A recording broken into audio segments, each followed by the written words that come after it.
काम केलेलं नाही तुमच्या तर सांगणार आहे.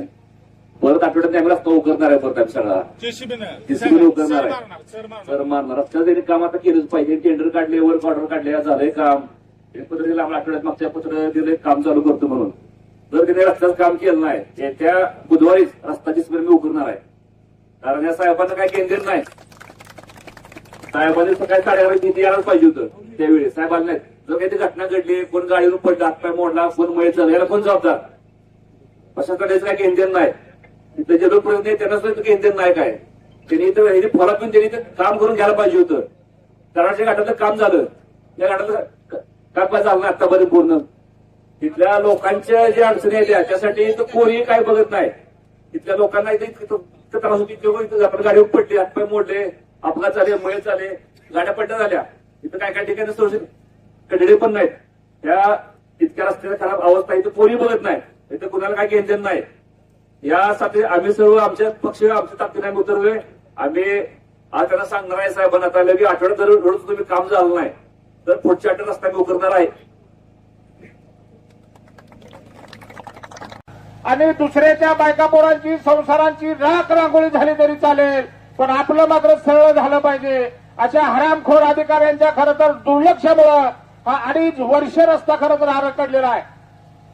आम्ही सातत्यानं प्रयत्न करतोय. आज टेंडर झालं, उद्या टेंडर होईल, परवा दिवशी टेंडर होईल.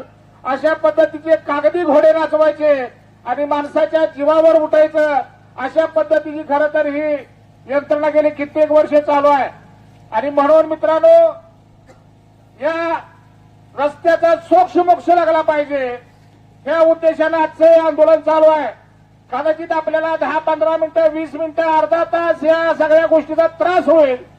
आपण सातत्याने तर रेवणसिद्धला येत असता, वेताळगुरूला जात असता, देवाकडे आल्यावर तासभर जसा आपला जात असतो त्याच पद्धतीने हे रेवणसिद्धाचं मूळ स्थान असलेल्या ठिकाणी आपण वर बघितलं तर उजव्या हाताला मूळस्थानचं मंदिर आहे. आणि म्हणून या अधिकाऱ्यांना, कर्मचाऱ्यांना, सरकारला, केंद्र सरकारमध्ये काम करणाऱ्या लोकांना रेवणसिद्धानं सद्बुद्धी द्यावी म्हणून खरं तर आजचं आंदोलन इथं मूळस्थानला आम्ही करतोय. आम्ही या महामार्ग प्रशासनाच्या अधिकाऱ्यांना या पद्धतीच्या सगळ्या कल्पना दिलेल्या होत्या. खरं तर आम्हाला त्यांनी 8 दिवसापूर्वी सांगितलं होतं की 8-10 दिवसामध्ये आम्ही अशा पद्धतीचं काम आहे हे सगळं पूर्ण करू. आम्हाला सकाळी सांगितलं की आज आम्ही सकाळपासून कालपासून काम सगळं पूर्ण करतोय, परंतु कुठल्याही पद्धतीचा खडा सुद्धा इथं पडला नाही. ज्या ज्या वेळेला इथं खडी आणून टाकली ती खडी सुद्धा हरामखोराने इथनं उचलून भरून घेऊन गेले. अशा पद्धतीनं आपल्या सर्वांच्या जीवाशी खेळणारे हे सगळे महामार्गाचे अधिकारी खरं तर यांच्यावर सुद्धा कारवाई झाली पाहिजे अशा पद्धतीची भूमिका घेऊन आज आपण सगळे बसलोय. आपल्या सर्व प्रवाशांना माझी विनंती आहे की या रस्त्याच्या आंदोलनामध्ये आपण सर्वांनी सहभागी व्हावं आणि आपल्या मागणीला बळ द्यावं अशा पद्धतीने छोट्या विट्यापर्यंत सगळ्या रस्त्याची दुरुस्ती झालीच पाहिजे. सगळ्या वाहनधारकांना वोट द्यायचा, हे करायचं रस्तं चांगलं आणि खाट्यामध्ये जीव घ्यायचा प्रवास तरी ताबडतोब या प्रशासनाने रस्त्याची दुरुस्ती करावी. त्यांचे पहिला मी आभार मानतो, कारण आम्ही गेली 1.5-2 वर्ष त्या रस्त्यातून एवढ्या खडतर प्रवास करत आहे की आमच्या गाडीचे मेंटेनन्स किंवा टायरचे आम्ही भागू शकत नाही. तरी या रस्त्याचे काम झालेच पाहिजे आणि अन्यथा हे आंदोलन बंद करणार नाही असे शासनाला मी आश्वासन देतो. भैयाचे मी आभार मानतो.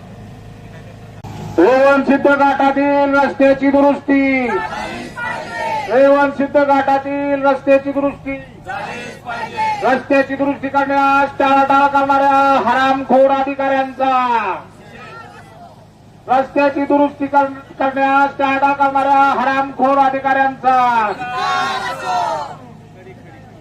रस्त्याची दुरुस्ती करण्यास टाळाटाळ करणाऱ्या अधिकाऱ्यांच्यावर कारवाई, रस्त्याची दुरुस्ती करण्यास टाळाटाळ करणाऱ्या अधिकाऱ्यांच्यावर कारवाई.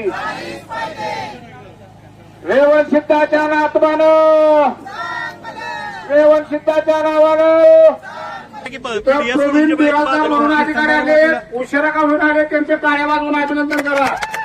परत कुठे जाताना तुम्ही अशा पद्धतीनं वेळेत जावावं ही आमची तुम्हाला विनंती आहे. गाडी काढलं गाडी थांब गाडी गाडी थांबरे.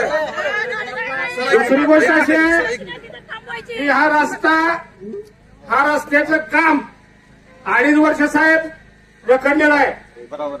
बरोबर. आज आमच्या डोक्यात होतं ही सगळं पूर्ण व्हावं. तुम्ही काय प्रयोजन केले या रस्त्याच्या संदर्भात, तुम्ही काय प्रयोजन केले ते एकदा सगळ्या जनतेला कळू द्या. हे प्रवीण बिराजदार आहेत. मी तुम्हाला म्हणलो होतं की काळं का गोरं साहेब आपल्याला बघू द्या. साहेब इथं आले. साहेब काय सांगते सर्वांनी ऐकूया. सर्वप्रथम सर्वांची थोडी माफी मागतो, कारण मला कोल्हापूरहून इथे पोहोचायला उशीर झाला. साहेबांना मी कालच सर्व सविस्तरपणे सांगितलं होतं, तरी मी आपल्या सर्वांना परत एकदा सांगतो. सदर रस्ता हा विटा नागद आहे. जवळपास 47 किलोमीटरची याची लांबी होती. जुन्या कॉन्ट्रॅक्टरला हे पूर्ण काम आपण अलॉट केलेलं होतं. फक्त हा जो क्षेत्र आहे हा वन विभागात येतो. वन विभागातून सदरचं क्षेत्र जात असल्यामुळे आपण त्याला फॉरेस्ट डायव्हर्जनचं प्रपोजल वन विभागाला सादर केलं होतं, पण ते वेळेत आपल्याला त्या ठिकाणी मंजुरी ते मिळाली नाही आणि सदर ठिकाणी कॉन्ट्रॅक्टरनं सदरचा रस्ता आपल्या मेंटेन केलेला नाही. त्यामुळे आपण त्यावेळी त्याला टर्मिनेट करून टाकलं. टर्मिनेट केल्यामुळे आपलं हे ऍक्च्युअल जे काम असतं हे पीडब्ल्यूडी सारखं B1 टेंडर नाही, EPC कॉन्ट्रॅक्ट असतं. EPC कॉन्ट्रॅक्ट असल्यामुळे त्या तरतुदीला अनुसरून आपल्याला पुढची पूर्ण कारवाई करावी लागते. असं नाही की लगेच आपल्याला जर कॉन्ट्रॅक्टर करत नसेल तर लगेच काढून रस्ता वगैरे येत नाही. त्याला प्रॉपर 2 ते 3 नोटीस वगैरे द्याव्या लागतात. ते एक त्याचा ड्युरेशन वगैरे गेला त्यानंतरही जर ते कॉन्ट्रॅक्टर ते काम करत नसेल तर आपण त्या रस्त्याची पाहणी करून त्याचं अंदाजपत्रक वगैरे बनवतो आणि ते अंदाजपत्रक आपण मिनिस्ट्रीला सादर करतो. आणि जे अंदाजपत्रक आपण जे सादर करतो ते त्या कॉन्ट्रॅक्टरच्या रिस्क अँड कॉस्ट मधून, म्हणजे त्याच्या स्वतःची आपण त्याची वसुली लावून त्यातून काम करून घेतो. आणि त्यावेळी हे आपण रस्त्याचं मेंटेनन्स वगैरे केलेलं आणि त्यामुळे तो कॉन्ट्रॅक्टर परत तो लवादात वगैरे गेला आणि त्या पुढच्या बाबी अजूनही ते डिपार्टमेंट सोबत ते लवादात प्रश्न मिटलेला नाहीये आणि सुरूच आहे. मग तात्पुरता आपण आता हा रस्ता मिटवण्यासाठी जी काही आपली राहिलेली आता विटा ते नागदाई साधारणपणे 10 किलोमीटर लांबी आहे, त्याचा आपण परत एकदा DPR आपण बनवलेला आहे आणि तो DPR आपण मिनिस्ट्रीकडे सद्यस्थितीत सादर केलेला आहे. आता जस्ट 1 आठवड्यात आली तो DPR आपला डिसेंबरच्या शेवटच्या आठवड्यात तो मुंबईकडून दिल्लीकडे नॉर्थकडे सादर करण्यात आलेला आहे आणि येत्या 1 महिन्यात तो पण DPR आपला मंजूर होऊन जाईल आणि उरलेलं काम जे आहे एकदम जसे बाकी लांबीत झालेलं आहे आणि कराड ते विटामध्ये जसं झालेलं आहे तसं पूर्ण काम ते मार्गी लागून जाईल. राहिला प्रश्न सद्यस्थितीत तोपर्यंत राहिलेला जो रखडलेला पॅच आहे त्यासाठी आपण मेंटेनन्सचा जॉब पण आपण मिनिस्ट्रीकडे प्रपोज केला होता. तो सद्यस्थितीत मंजूर झालेला आणि मंजूर झालेली याची कल्पना यापूर्वी दिलेली आहे. त्याची निविदा प्रक्रिया सुरू आहे. निविदा प्रक्रियेचे पण स्टेजची मी माहिती देतो. निविदा प्रक्रिया सध्या आपलं टेक्निकल इव्हॅल्युएशन चालू आहे. इव्हॅल्युएशन करून आपण ते मुंबई ऑफिसकडे आपले सादर केलेलं आहे.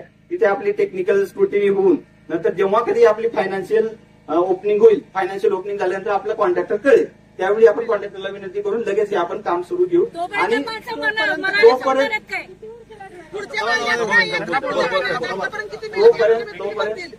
तोपर्यंत तात्पुरत्या स्वरूपात आपण मुर्मीकरणाने हे करणार आहे आणि आपल्याला जानेवारी एंडिंग पर्यंत आपल्याला काम होईल. कारण हे आता जर तुम्ही जर बघितलं असेल हे आपलं ओव्हरले पूर्ण गेलेलं आहे. ओव्हरले जर याच्यावर जर आपल्याला करायचं असेल तर चांगलंच म्हणलं तर त्याच्यावर MPM करावं लागेल आणि कार्पेट करावं लागेल. मुरबी करणार काय राहत नाही. जानेवारी आपल्या ह्या जानेवारी काढण्यात नंतर येणार पॅच मारतायत तुला पॅच मारतायत नंतर कॉन्ट्रॅक्टरच नाही ना सदर 1 वर्षापासून मुरुम टाकण्यावेळी तुम्ही दगड टाकून पॅच मारायचा डांबरीकरणाचा चांगला आहे तो. सुरली काय होतं साहेब आपल्याला तेच जानेवारी एंडिंग आता एवढी माणसं मेले जानेवारी येस आता जानेवारी एंडिंग किंवा फेब्रुवारी स्टार्ट पर्यंत आपलं काम चांगलं होऊन जाईल. तोपर्यंत आमची मागणी पॅच करून द्या. मुरमीकरण टिकत नाही. मुरुम टाकून दिली तर दुसऱ्या दिवशी तुम्हाला दगड टाकून पॅच करून द्या. अडचण आहे लोकांना लोकांची अडचण आहे. मुरमाऐवजी दगड टाकून पॅच करून आम्हाला द्या. काय ते थोडं टाकून द्या. मी आमच्या कार्यकारी अभियंता साहेबांची चर्चा करून सांगतो. नाही तर साहेब साहेब आज बुधवार आहे. पुढच्या वेळा रस्ता मी जेसीबी करून टाकणार सर मग जर तुम्ही रोड नाही काम केलं तर तुम्ही आमच्यावर गुन्हा दाखल करा काय करा सर आम्ही थांबतो आठवड्याभर आम्ही थांबायचं काय पुढच्या वेळा यात्रा आहे आतापर्यंत एवढी माणसं इथं गेली पुढच्या वेळा यात्रा तर कुणाला काय झालं तर दुकानदार तुम्ही सगळी असतील जबाबदारी तुम्ही घ्यायची आज आम्ही इथं आल्यानंतर तुम्हाला कळतं हे करायचं ते करायचं तुम्ही आतापर्यंत काय केलं मग सर तुम्ही आज पहिल्यांदा इथं आलाय आणि ह्या गावचीच आहे रोज इथून येतो जातो विचार करा सर तुम्ही भयानक त्रास होतोय आम्हाला. ठीक आहे त्यांनी आता सांगितलंय मुलगी तात्पुरत्या स्वरूपात अधिकारी आले ते एकदा त्यांच्यासाठी ते तात्पुरत्या स्वरूपात आपण पॅचवर करून घेऊ. सांगा लवकर चला सांगा तुम्ही सर्वांना जरा इकडे लक्ष द्या सर्वांनी जरा इकडे लक्ष द्या नाही उद्यापासून चालू जर का काम लवकर चालू झालं नाही आणि अपघात झाला अपघातामध्ये कोण जर इजा झाली दुखापत झाली किंवा एखाद्याचा जीव गमावला तर भीमसर साहेबांच्या नावावर आम्ही गुन्हा दाखल करणार. दुसरी गोष्ट या आंदोलनाला आपल्या विटा पोलीस स्टेशनचे आपले जालिंदर फळे साहेब राजेंद्र यादव साहेब सर्व पोलीस स्टाफ आणि प्रवीण बिराजदार त्यांच्याबरोबर आलेले महामार्गाचे सर्व अधिकारी या सर्वांचं मी अभिनंदन करतो की तुम्ही लेट का होईना पण इथं थेट आला म्हणून.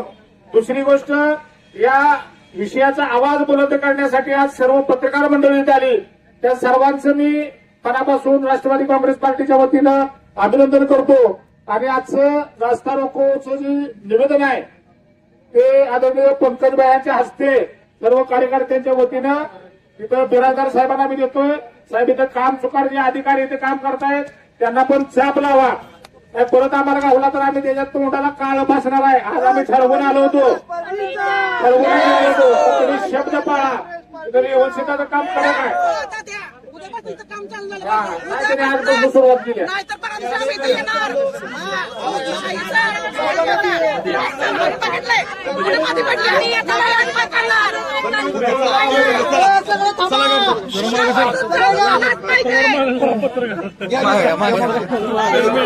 पत्रकार मागे सारखे